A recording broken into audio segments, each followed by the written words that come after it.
Assalamualaikum semua. Okey, nama saya Haja. Okey, so kita hari ni kita live di office. Okey. So kita hari ni live macam biasa. So semalam saya live di IG. Okey, so untuk tajuk hari ini ialah azam azam 2021. okey, 2021 azam untuk tahun barulah. okey. Okey, so tahun 2020 ni kita banyaklah cabaran kan. Sekarang ni tahun ni kita banyaklah cabaran. Okey, dari segi penyakit COVID-19, okey, virus. So kita banyaklah ujian kita nak berdepan dengan masalah macam ni kan. So ada antara kita okey yang diuji dengan kehilangan pekerjaan, okey. Ada antara kita yang diuji dengan kematian ahli keluarga, okey. Kemudian ada yang disahkan menghidap COVID-19 kan, positif. Lepas tu ada yang berjuang, okey, berjuang sebagai pasukan barisan hadapan, iaitu frontliner kan. So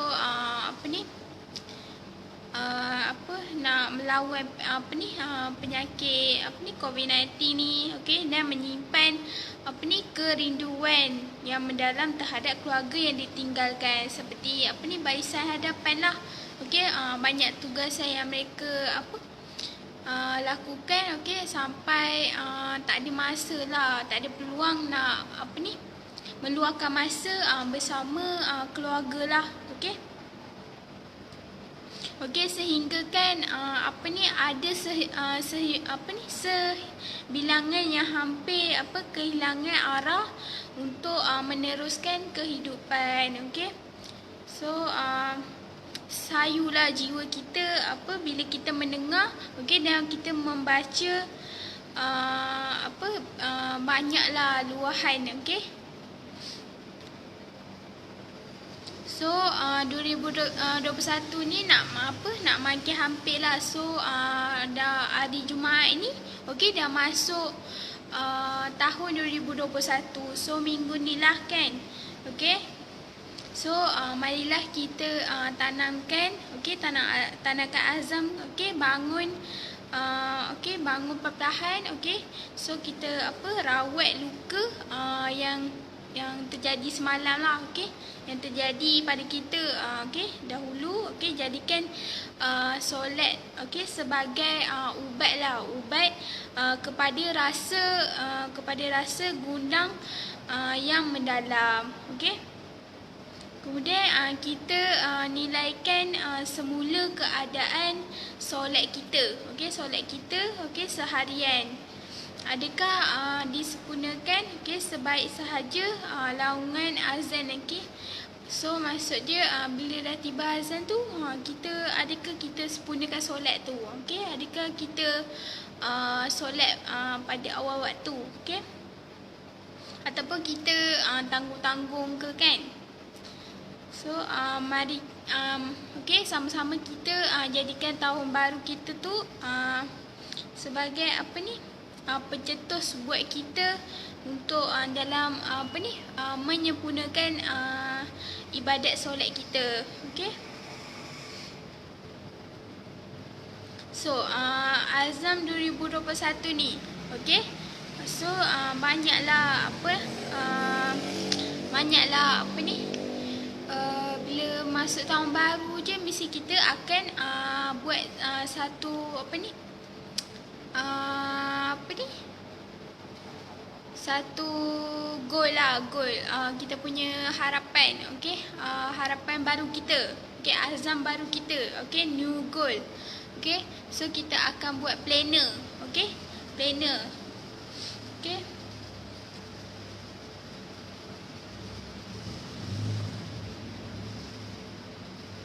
So satu azam ni, okey, akan menetapkan satu matlamat baharu dalam kehidupan kita. So itu apa ni, masuk azam lah kan, azam tahun baru kita. Okey, okey, banyak kita dengar setiap kali tahun baru je, okey, mesti ada yang nak menurunkan berat badan, okey, menurunkan berat badan, betul, ataupun nak dapat result straight A ke kan dalam exam, okey.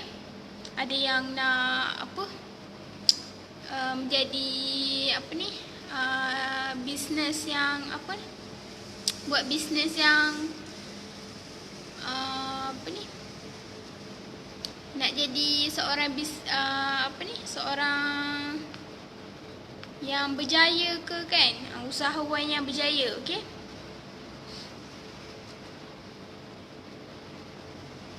Okey, malah kita bila kita sebagai seorang Muslim ni, okey, penekanan kita dalam soal ibadat, okey, soal ibadat ataupun akhlak, okey, perlu diberi perhatian, okey, dalam menetapkan azam seperti kita memperbaiki solat kita, okey, khatam Al-Quran, okey, bersolat jemaah di masjid, okey. So meninggalkan perkara maksiat dan kurang bercakap, okey, bercakap perkara yang sia-sia lah, okey.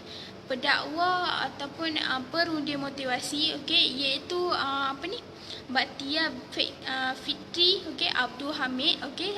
Ni maklumat yang saya dapat dari Google, okey. So beliau berkata, okey, azam atau matlamat yang kita tetapkan ni, okey, hendaklah jelas, okey, dan bukannya terawang-awang, okey, sehingga terlalu sukar kita nak laksanakannya lah, okey. Apabila kita nak menetapkan sesuatu matlamat, okey, sesuatu sesuatu impian lah kan, jangan sekali kita menyenaraikan, okey, menyenaraikan terlalu banyak, okey, terlalu banyak azam hingga kita tak dapat nak fokus, okey. Terus sekaligus kita akan tak mampu untuk membuat sesuatu perkara, okey. So maksud dia, bila kita nak tetapkan satu impian kita, matlamat kita tu, kita nak buat sesuatu tu, kita jangan terlalu nak kita senaraikan semua azam yang kita nak, okey. Jangan kita buat semua sekaligus azam kita tu, okey. Contohnya kita nak turun berat badan, kita nak berjaya, kita nak nanam benda kan, banyak sangat sekaligus kita nak buat tahun ni juga, okey. So maksud dia kita jangan terlalu buat semua tu, okey, sampai kan kita tak dapat nak fokus, kita tak dapat nak laksanakannya, okey. Okay. Kemudian beliau juga berkata, okey, mungkin dengan menetapkan, okey, beberapa azam sahaja, okey, ia boleh dicapai dengan usaha dan strategi yang berkesan, okey. Contohnya azam kita yang satu azam yang kita fokus, okey, yang mungkin kita azam kita tu akan berkesan lah, okey, akan terjadi lah. Contohnya tahun ni kita nak turun berat badan. So kita mula daripada bulan 1 tu, okey, sampai kita bulan 12 ni hujung, so kita dapat hasilnya. So itu bermaknanya kita fokuslah dalam satu azam yang kita nak tu, okey. Okey, dalam azam yang kita tetapkan tu, okey, walaupun kita tak mampu untuk kita mencapai semuanya, okey, janganlah sampai kita meninggalkannya, okey. So contoh bila kita dah ada azam lain tu, so kita nak buat azam yang utama tu, so kita jangan tinggal yang azam yang lain-lain tu. So kita kenalah contohnya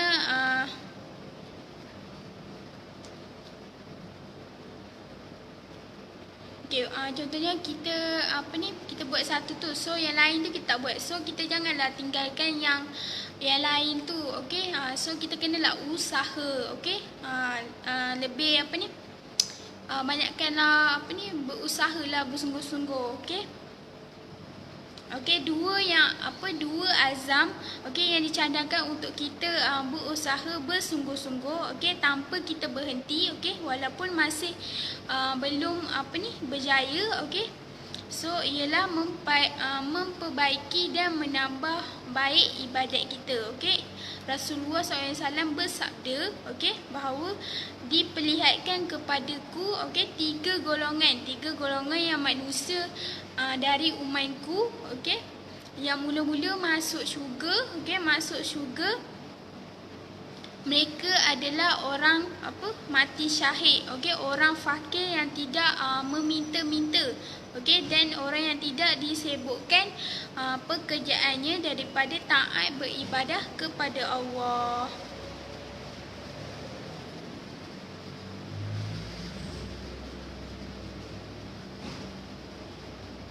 So dalam kita mencapai sesuatu matlamat tu jangan kita lupa atas kita punya atas tugas kita sebagai seorang muslim untuk beribadat kepada Allah. Okey, itu maksudnya okey. Okey, Allah SWT juga berfirman okey apabila kamu berazam okey maka bertawakallah kepada Allah okey berserah kepada Allah sesungguhnya Allah menyukai orang yang bertawakal kepadanya okey. Ali Imran ayat 159 okey beliau berkata okey yang tidak dinafikan akan ada dugaan okey dan cabaran terpaksa kita tempuh ini okey hingga kita perlu bergantung dan berserah kepada Allah okey seperti kita melawan penyakit COVID-19 ni okey barisan barisan hadapan dan kita semualah bukan golongan barisan hadapan je okey bukan doktor-doktor je kan. So kita semua sebagai manusia okey kita perlu bila kita diserang satu musibah dan ujian tu mesti kita akan berserah kepada Allah, kita akan bertawakal okey kita akan berdoa okey kita akan bergantung kepada Allah okey. Okey, setiap matlamat yang kita ingin kita capai tu perlu dimulakan dengan niat okey dengan niat dan usaha kita okey. Usaha kita perlu disusun dengan strategi okey dengan strategi ataupun dilakukan secara berperingkat okey agar kita dimudahkan untuk melaksanakan sesuatu itulah okey.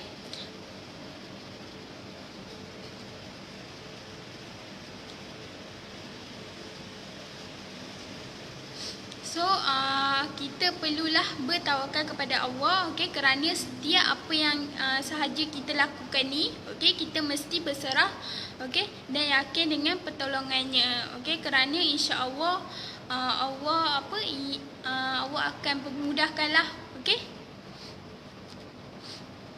So itu pentinglah untuk kita tekankanlah okey sesuatu azam yang kita perlu dilakukan dengan penuh istiqamah dan tidak hanya separuh jalan okey. So contohnya kita nak berubah okey nak berubah jadi baik okey contohnya bagi perempuan yang nak berhijab ke kan so istiqamah lah okey kita contohnya nak berubah tu kita istiqamah terus so jangan buat separuh jalan okey.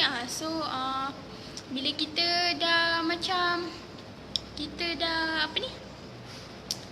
jatuh okey so kita berusaha untuk bangun balik contohnya buat bisnes ke kan kita gagal okey so kita macam bankrupt ke kan so kita usaha lagi okey mesti ada rezeki nanti kan so kita sabarlah banyak sabar okey. Tidak ramai yang nak mampu istiqamah okey apatah lagi sekiranya tiada support sokongan kerana fitrah ujian okey dan dugaan dapat melemahkan kita okey itu memang betul okey bila kita dapat ujian sikit je pun sikit ke banyak ke mesti kita akan lemah okey kita akan putus asa so nak istiqamah tu memang kita tak mampu okey so tapi kita perlahan-lahan kita cuba okey Rasulullah SAW berpesan agar kita mencari sahabat yang boleh memberi peringatan dan mampu membawa kebaikan. So dari situ Rasulullah SAW berpesan contohnya kita ada kawan ke kan, so mesti ada salah satu kawan kita mesti akan berpesan supaya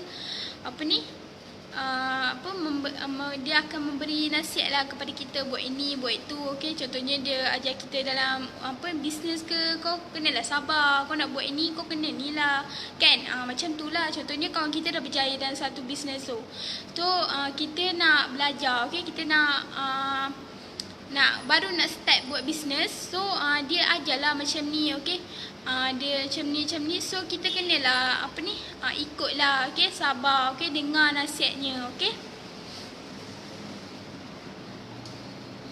kemudian kita kenalah cari rakan yang dapat memberikan kita motivasi lah, dan bukannya fikir negatif, sebab nanti nanti kita supaya kita hati kita ni tak berada lah dalam persekitaran yang dalam persekitaran yang baik, so kita kena taklah berfikiran negatif, so kita kena positif lah, bila kita tiap kali kita nak jatuh ke, kita perlulah ada sokongan ke daripada family kita, kawan kita, sesiapalah, supaya kita untuk kita lebih semangat lah, tak putus asa, serta rasa yakin, supaya kita dapat meneruskan usaha lah untuk mencapai azam,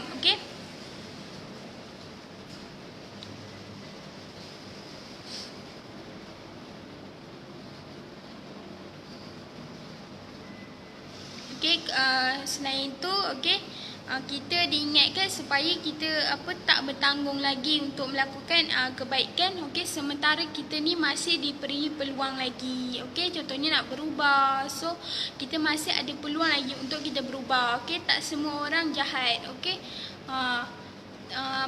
tak semua orang jahat, mereka ada juga buat baik, so kita tak boleh lah nak tengok orang tu tengok dari segi dia punya perwatakan, kita janganlah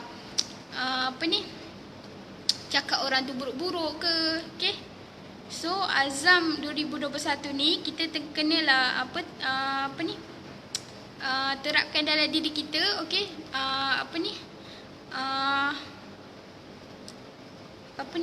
terapkan dalam diri kita supaya ada satu matlamat yang yang tinggi lah kan, so satu matlamat yang kita boleh lakukan lah kan.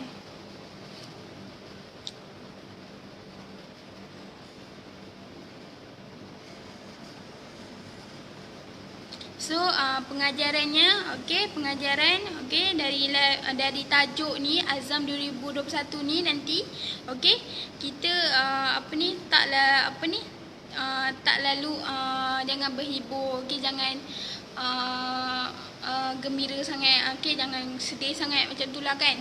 So kita kenalah sentiasa istiqomah, sabar, contohnya sekarang ni masih lagi kes bertambah, COVID-19, so banyak-banyakkan kita berdoa, kita target kita untuk 2021 ni supaya tamat kan penyakit ni, so doalah banyak-banyak kan, so jangan berhenti berdoa, kerana Allah masih lagi mendengar doa kita, So sampai sini saja kita punya live hari ni, banyak pula saya cakap hari ni, so terima kasih yang view live ni, tengok live ni sekejap je ke, 15 minit ke 5 minit dia tengok, tak apa, so semoga live hari ni bermanfaat kepada semua, semoga kita dapat berjumpa pada hari yang lain, terima kasih yang tengok live ni.